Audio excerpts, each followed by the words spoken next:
Hey, ladies and gentlemen, welcome back to the channel. As always, it is Nick here, back with your daily crypto news and analysis. And today we're going to be talking about Ripple and XRP. I know 3 XRP videos today.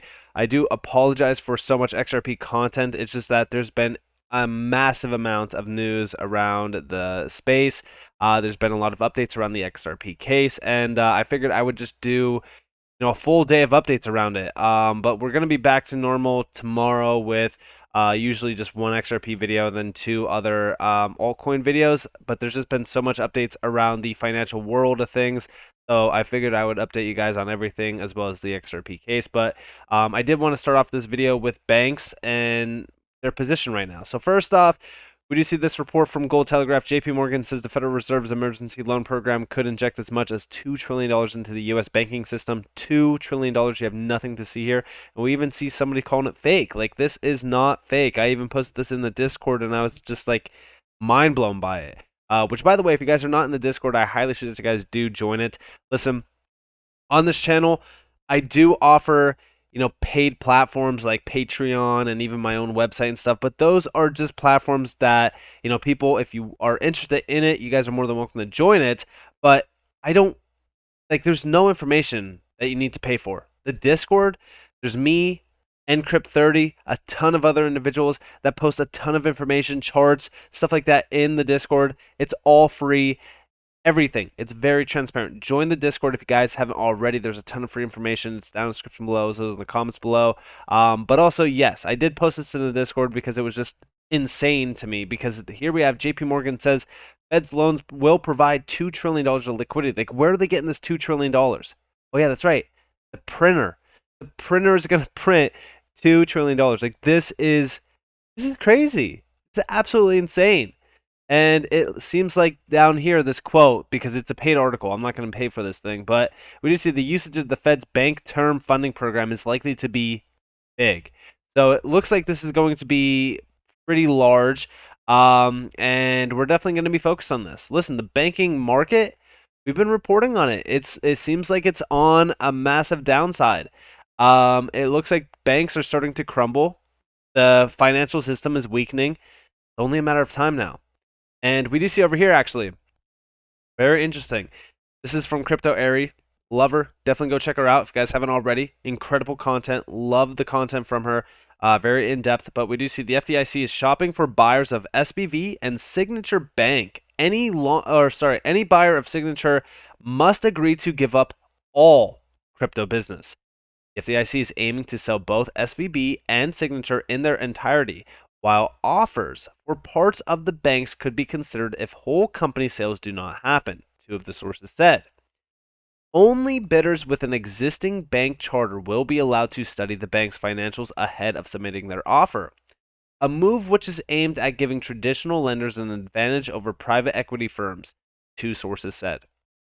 Any buyer of Signature must agree to give up all the crypto business at the bank, the 2 sources added as well. This is very interesting. Listen, they are punishing banks now. Anyone that is touching crypto. This is insane. Now, I question on why. We've talked about it in the past. Honestly, I think that they don't want crypto to thrive at all because they want to take control of the market. Or maybe they just want private entities being in crypto. It's very interesting on what's happening here, but it seems like the traditional financial world is trying to really punish crypto. We talked about this a little bit earlier in yesterday's or in the earlier video, talking about how the retail sector is basically getting cut out of crypto, and we've talked about it quite a bit. But what's insane is just how large this technology is becoming. Matthew Lynn Y posted this over on Twitter. The Eurozone is actively testing 2 types of CBDC platforms. DLT and blockchain will have a disruptive role in the current financial system. And here we have from the Eurosystem Conference, the new frontiers of digital finance. And then over here as well, this is talking about digital finance and markets infrastructures. The Eurosystem is currently exploring 2 main architectural models: a wholesale CBDC service fully based on DLTs, with tokenized central bank money issuance, so-called cash on DLT, and an interface component integrating DLT platforms with current centralized target services, so-called trigger/bridge solutions.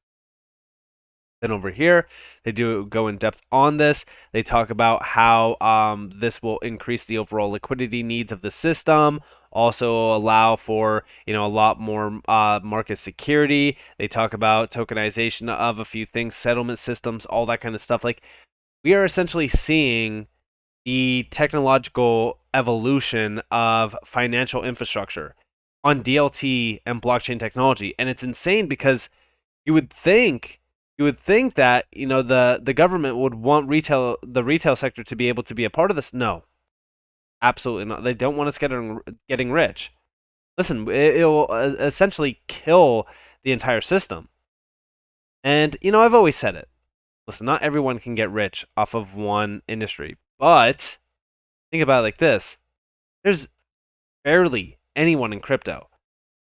I think at the top it was like 300 million users. Absolutely nothing. Nothing. And not all 300 million are invested into the right technology. Got to remember, like, how many XRP holders are there? How many XLM, Algo, HBAR, Casper, QNT? Like, I think QNT just hit 110,000 holders, 120,000. I might be wrong on that. I haven't looked at the holders tab on it for a while. But, like, this is fractions of millions. It's insane to me how early we are. And it's even crazier to think about, how people think like, oh, well, not everyone can get rich. Not everyone will get rich. Like, there's still such a small amount of individuals in crypto today alone. And I think that will change. I think that, most of the early adopters and investors will get extremely wealthy. But again, not everyone can get rich. I've always said this.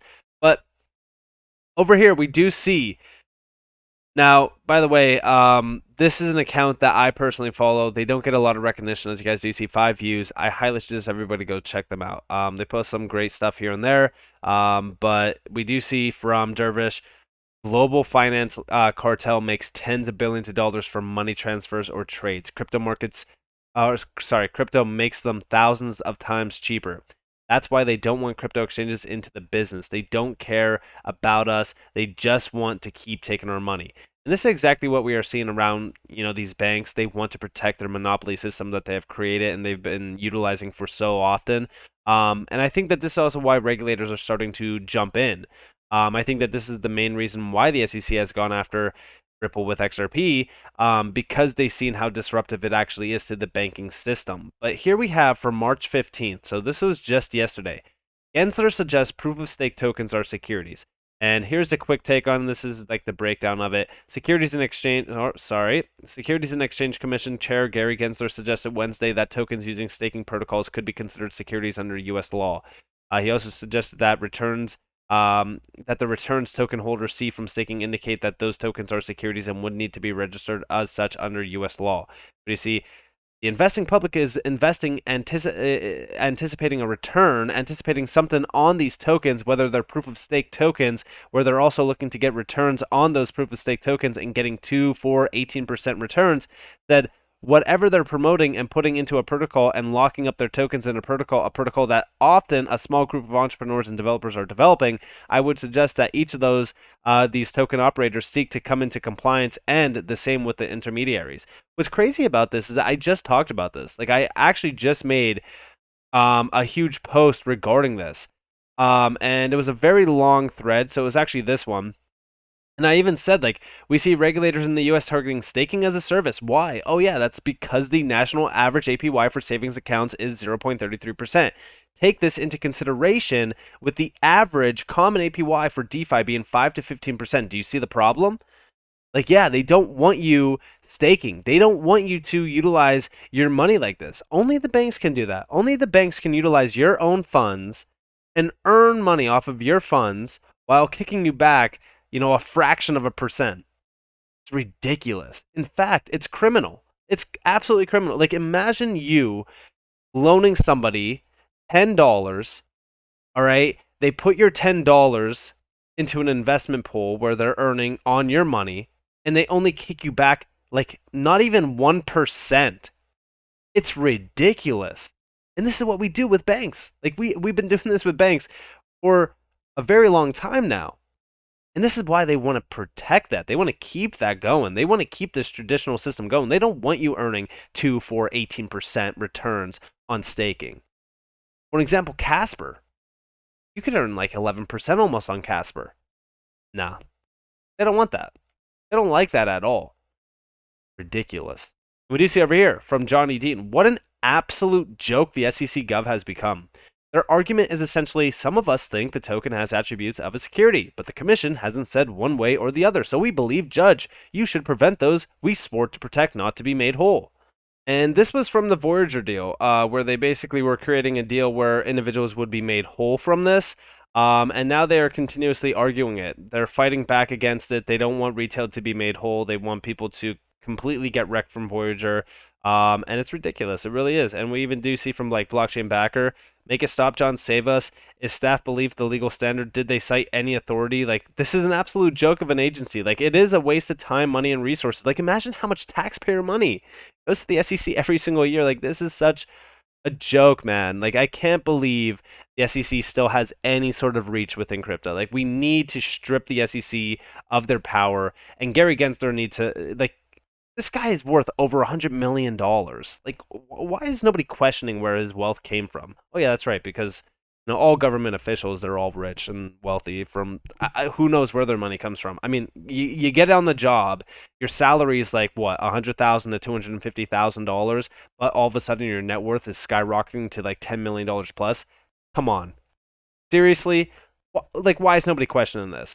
I mean, that's like me getting a job at McDonald's and my salary per year is like 35 grand, and all of a sudden my net worth is $1 million. Like, what, is nobody going to question that? Like, come on. What is happening here? Seriously, like, take a step back, and what is happening within the government? Oh, yeah, that's right. Money's just piling in off of these ridiculous, corrupt deals. It's an absolute joke of an agency. I've said it time and time again. And here we have from Ripple. They're talking about South Korea. They're gearing up to provide more regulatory clarity for crypto this year. Ripple's APAC policy director, Rahul Advani, I hope that I'm saying that name right, I'm probably not, but discusses how policymakers can strike a balance between consumer protection and fostering innovation in the sector. Like, come on, man. Like, what is going on outside of the US is exactly what should be happening within the US.